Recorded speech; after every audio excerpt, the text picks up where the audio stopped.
Okay, I think it's on.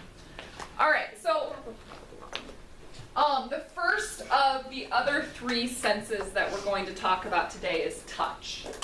And we've talked a lot about touch in the past.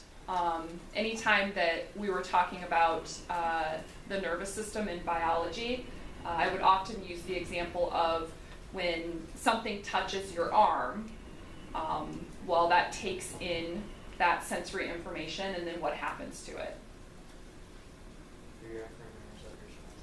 Your afferent nerve takes it to your spinal cord, to your brain. Yeah. So we're just going to add a little bit to our understanding of that.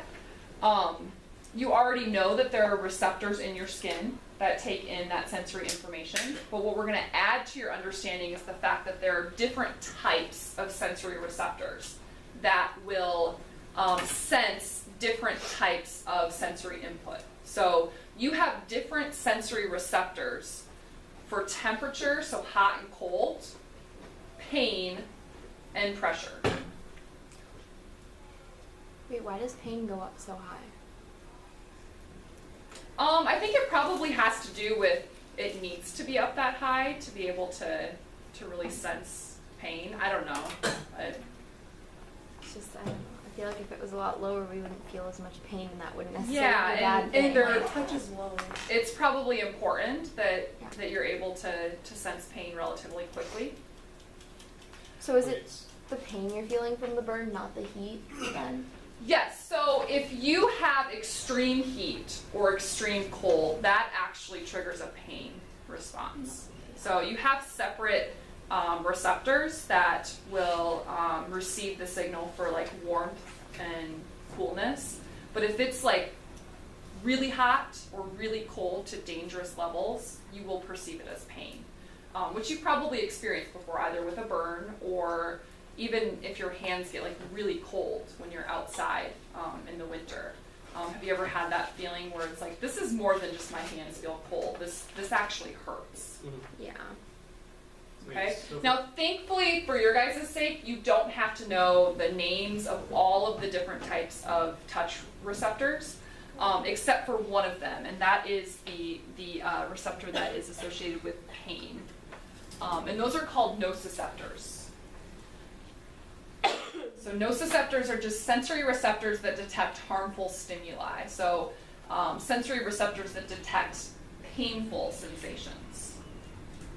In this case, you have a guy who is apparently hitting himself with a hammer. There's no nail in the picture. What about either. He's people just who are hitting born- himself. Nope, he's just hitting himself with a hammer. What about people who are born like without? We're going to talk about that actually, yeah. So as soon as we're done with this slide, I'm going to talk about people who are born without the ability to sense pain. Is that what you're asking about? Because that does happen. It's really rare. Isn't there like one with that for emotional pain too? Sociopath? Is that what you're talking about? So this is nothing new. You guys have learned about the process by which your brain receives sensory information. This is just applying it to pain. So you have specific sensory receptors in your skin that take in information about harmful stimuli, sends it to the peripheral nerve, which we also know in this case is going to be called what? If it's taking in sensory information, bringing it to the central nervous system? Afferent nerve. Up the spinal cord to the brain, and then your brain perceives that feeling as pain. Like Michael was just talking about though, every once in a while, it's really rare. Only about 1 in a million people have this condition, but it is possible to be born where your pain receptors don't work or have never fully developed, in which case you can't feel pain. Which a lot of people are like, wow, that would be really cool. But it's also really bad because you hurt yourself super duper bad and Yeah. you can't tell. Okay, yeah. Like you could be bleeding out from internal bleeding and just not know. Right, so I mean, fifth period was like, oh my gosh, that would be awesome. Like I could just keep running forever and I would never feel pain and it would just make me such a better athlete. Wouldn't the rest of your body get that tired even if you're not? Yeah, you would still experience like fatigue and exhaustion. But yeah, it's actually very, very dangerous because if you're injured, you don't know it because pain is what tells you that you're injured. Of course, you could probably observe injuries. Like if you're bleeding and it's not internal, then you're going to know that that's happening. Can you still feel heat and cold? They can still feel warmth and coolness, but if it gets to that level of pain, They can't feel that. it's, yeah, like they could probably put their hand in like a bucket of ice water and they would probably still be able to sense the coolness, but like it wouldn't get to a point that they felt pain. Like what we might, all of us who can feel pain, we would probably get to a point where it's like, I can't tolerate this anymore, I have to remove my hand. Yeah. This is kind of similar, but like if someone still has like, they can still use their pain receptors, but like if you are in there's so much pain that you get used to after a while, what would cause that? Just like the adjustment.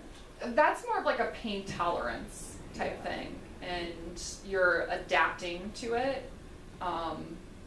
It's not, it wouldn't have it really anything to do with your receptors or anything like that. It's more of your brain, maybe finding ways to distract yourself from the pain and focus on other things so that it doesn't bother you as much. Oh. Question, Michael?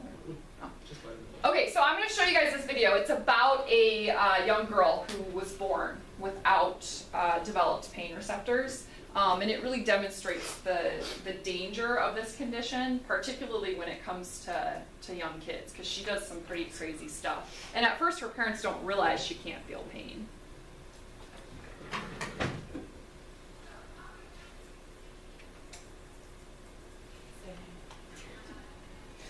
Was this like done in the 90s? I think it was in They're the protective when it comes to our children. But what if your child couldn't feel any pain? That's a rare condition that so far has been diagnosed in only a handful of people. And as Juju Chang tells us, what sounds like a blessing turns out to be a curse. In many ways, Gabby Gingras is a typical 7-year-old girl. She goes to gym class with other third graders, loves playing board games, Okay, a miscellaneous 3. and idolizes her older sister Katie. But in one very dangerous way, Gabby is not a typical little girl. She can't feel pain and is at constant risk of badly hurting herself.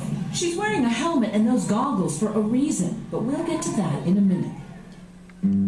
This video was taken as part of a documentary called A Life Without Pain when Gabby was 4. Here she bangs into the sharp corner of a table,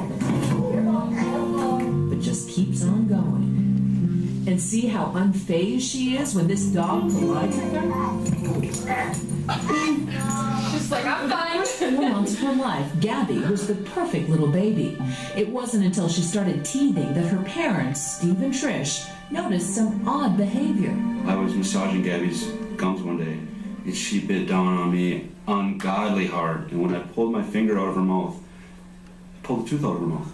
She's just happy playing like nothing happened. It was as if she didn't even feel it, and that was just the beginning. The 4-month-old would teeth on anything: plastic toys, hardcover books, even her own fingers, until they were bloody. She damaged them so badly, it really looked like raw hamburger.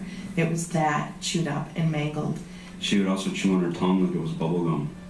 It was bizarre and frightening. Steve and Trish brought Gabby to doctor after doctor.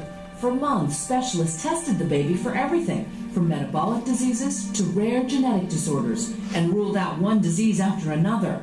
Trish reached the frustration point, and she sat down on the computer and basically spent the whole weekend on the internet, searching and looking, and she found some pictures of kids with fingers that looked like Gabby's, just chewed up and mutilated.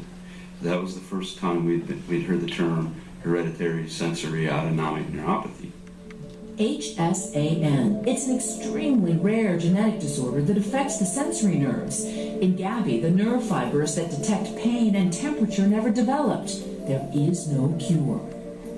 So Imagine their tug of war trying to give Gabby a normal I don't think childhood, she can. Careful, I'm Those stuck. ones didn't develop. but wanting to protect her. I'm the worst playground mom. I mean, because I'm like, oh, don't climb that high, please. Too fast. Like most people, you've probably never heard of HSAN. Then again, maybe you saw it featured recently on Grey's Anatomy. Yeah. Can I go now? Yeah, there was a house episode where The real-life Gabby is just as courageous. How about your teeth? What happened to your teeth? Oh, I heard you have one tooth. Where is it? I don't see it. Where is it? Oh, I see it. It's on the top. And do you have a name for it? Toothy. The Gingrasses, on their doctor's advice, had all of Gabby's baby teeth pulled to keep her from injuring herself. But that caused her adult teeth to grow in early, and Gabby knocked out all but one of those. I'm thinking, here's my beautiful little girl. She's not going to have any teeth. People are going to make fun. They're going to think we're awful. Everything that goes through your mind. The plan is to have dentures made when she's done growing. But what terrifies Gabby's parents the most is the fear that she could make herself blind. Tell me about how the eye problem started. She had just turned 1. She woke up from a nap, and I thought, oh, there's a little bit of fuzz or fluff in her eye. It wasn't fuzz. There was a real mark on her cornea. So I quickly called the local doctor, and they were just stunned. He said, if you had this, you would be in such excruciating pain you couldn't open your eye. Gabby's left eye was so badly damaged that her doctor literally stitched her eyelid shut in a desperate bid to save her vision. Because she doesn't feel the pain of it, she ripped her own stitches out. Steve came up with the idea of using swim goggles to protect Gabby's eyes. are you thankful that you It can was feel already pain? too late. She'd lost the vision in her left eye, and now it was at risk of developing into a life-threatening infection. The only solution was a drastic one: remove the injured eye.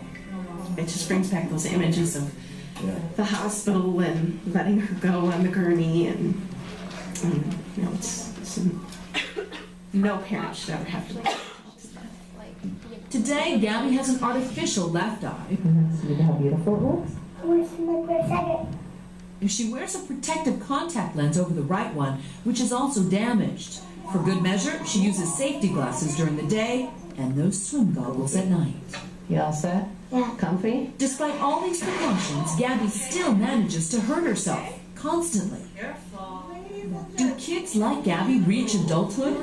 How old is that baby? 6 years old? Wow. Can they have normal lives? Experts aren't even sure. So yeah, I don't know. That makes me pretty thankful that I can feel pain. Can she feel like sensations of scratching, for instance? Yeah, because she has, my understanding, I know they mentioned that she didn't have the temperature ones, and I don't know if they're just referring to, like, she can't feel really extreme temperatures. But she would still have the, like, pressure receptors, and she would still be able to feel, like, touch and stuff like that. Okay. Like Yeah. scratching, like it feels good until until it Until doesn't, like Yeah. it hurts. you feel pain. Yeah. Yeah. So like if you keep going. That's And why I then kept wondering. She must get sick a lot because she has like she's peeing at herself all the time. She has like a lot of open wounds. Yeah. So. Yeah, and I imagine that it's something that, you know, as she gets older and she can recognize, even without being able to feel the consequences, she can recognize the consequences of some of her actions, that it will get easier. How old is she now? Well, I'm pretty sure this was filmed in like maybe the early 2000s. I mean, you can kind of tell that it's older. And then they refer to that Grey's Anatomy episode as recent, that's an older that one episode. was like season 3. Yeah. Which was Because that I even maybe watched- late 90s? I don't know. How long has Grey's Oh, Anatomy well, been on? it's 13 years. They're 13. Well, that was the girl from Scream Queens, who's now like really, yeah, who's now probably like, yeah, that was she's Abigail like, she's like Breslin. 22. I'm guessing that she's probably like at least your guys' age by now. But If she's even alive. yeah, if we have time at the end, we'll see if we can find an update about her. All right. Key concept related to pain that you guys have to know is what's called the gate control theory.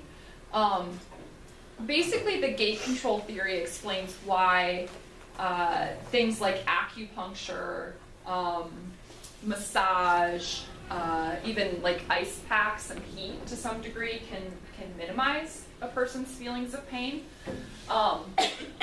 And what research has shown is that your pain signals are sent through nerve fibers that are smaller than the fibers that carry non-pain signals. but they all have to go through the spinal cord, but they can't go through the spinal cord at the same time. Okay, so you can kind of think of it like it's, you know, it's a two-directional like road, I guess, in your spinal cord, but you can't send both pain signals and non-pain signals at the same time.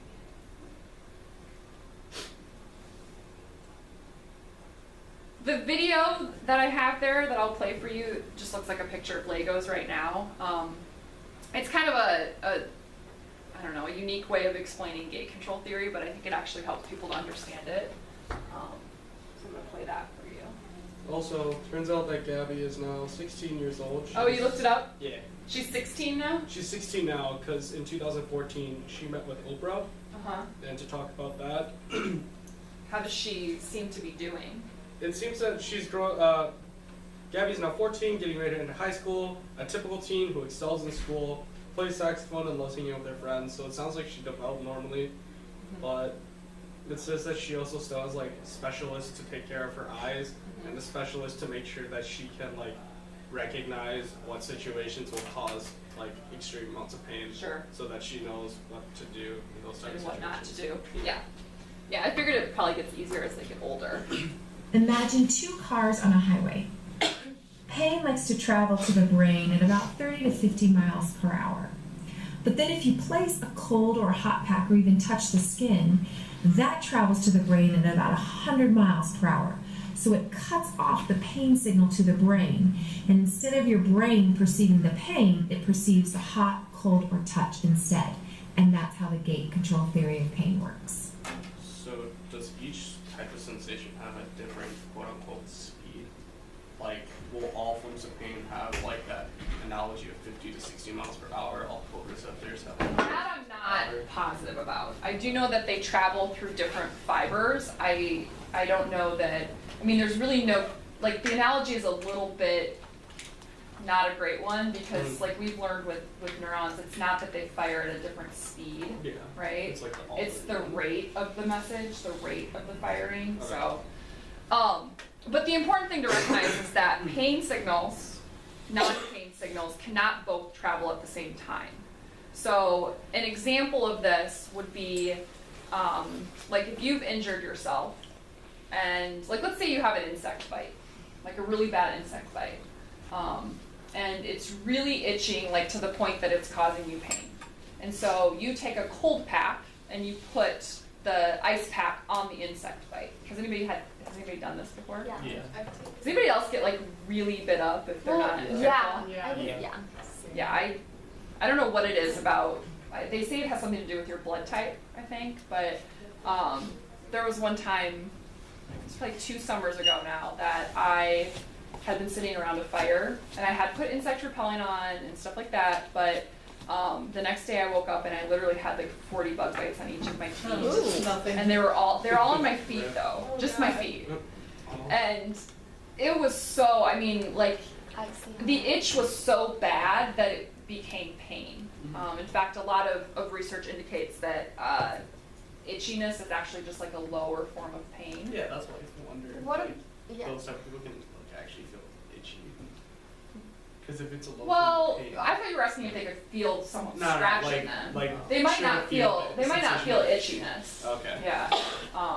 But they would be able to feel like someone touching them still, because their touch receptors in terms of light touch and pressure would still be there. What about like when you're itching mosquito bites and you're itching to the point where like it doesn't, I mean, you recognize that it hurts and it's hurting you and you feel pain from it, but you're also getting the relief from the mosquito bite, so it's like the pleasure from like itching it, but then Well, the pain itching from it, like itching it or rubbing it is going to be applying pressure, right? And you have different receptors in your skin that take in the pressure, the feeling of pressure. So it's interrupting those pain signals. It's this right here. But what about like more of like the pain and pleasure thing? I don't know. I was saying Oh, bug I think I bites, know what but you're like saying. that, like because I don't know, You like get done people, itching and then you get like the pleasure from the that pleasure itching. from like the relief of itching the bug bite, but it still hurts. I But think you- it still has to do with you've activated your pressure receptors, which is interfering with the itchiness. Because the like what you're saying is pleasure is really just Yeah. relief from itchiness, right? Okay.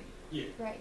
So, But the only thing that I could do when I had all those bug bites on my feet that would make it feel better, like I put like cortisone cream on it, all that kind of stuff, nothing was helping. The only thing that seemed to help was if I strapped really